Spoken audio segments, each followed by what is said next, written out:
Bonjour, cette vidéo va vous montrer comment il est possible de faire un parallélogramme lorsqu'on connaît la mesure d'un côté, un angle ainsi que la mesure de l'autre côté. Premièrement, on va tracer le côté le plus long pour commencer, donc le côté de 4,8 cm. Donc, on trace le premier côté de 4,8 cm.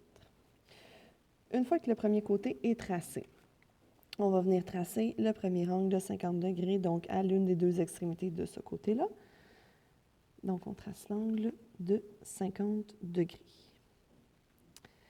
Je sais donc que le prochain côté du parallélogramme sera sur la ligne pointillée ici, puisque ici, j'ai mon angle de 50 degrés. Ensuite, sur ce côté ici, je vais venir mettre la deuxième mesure de mon côté. Donc, je vais venir mesurer le deuxième côté, qui mesure dans ce cas-ci 2,5 cm. Et voilà, 2,5 cm. Donc, le reste de mon parallélogramme va se retrouver en quelque part ici. Pour être sûr de bien le faire, il va être important de venir trouver l'angle qui est ici. Cet angle-là a la particularité, puisque je suis dans un parallélogramme, d'être supplémentaire à l'angle de 50 degrés, puisque, comme on a vu précédemment, les angles consécutifs d'un parallélogramme sont supplémentaires. Donc, je peux venir calculer 180 moins 50 degrés, ce qui va me donner 130 degrés. Donc, je peux maintenant venir me placer mon rapporteur d'angle sur ce sommet-là ici, afin de venir tracer un angle de 130 degrés. Donc, on part évidemment toujours du 0 et on s'en va jusqu'à 130 degrés. Donc, sur le côté qui va être ici en pointillé, je vais pouvoir venir faire mon deuxième côté. Donc, mon côté ici va devoir mesurer la même chose que son côté opposé. Donc, le côté ici va devoir aussi mesurer 4,8. Donc, je peux venir mesurer 4,8. Donc, le côté va se retrouver ici à 4,8 cm. Jusqu'ici, avec un angle ici de 130 degrés.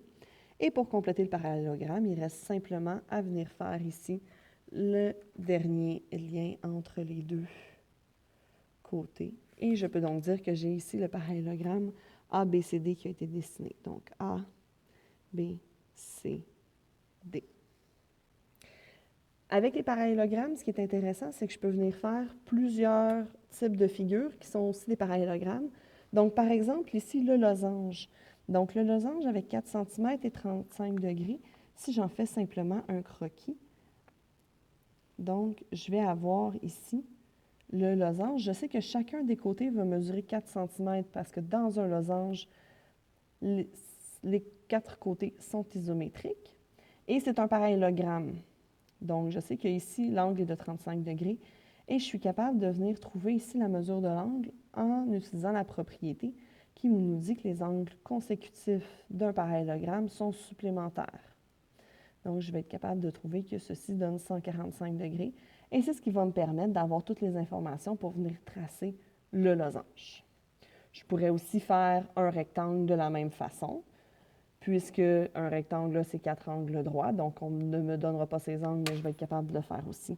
Je pourrais aussi faire un carré en utilisant la même méthode.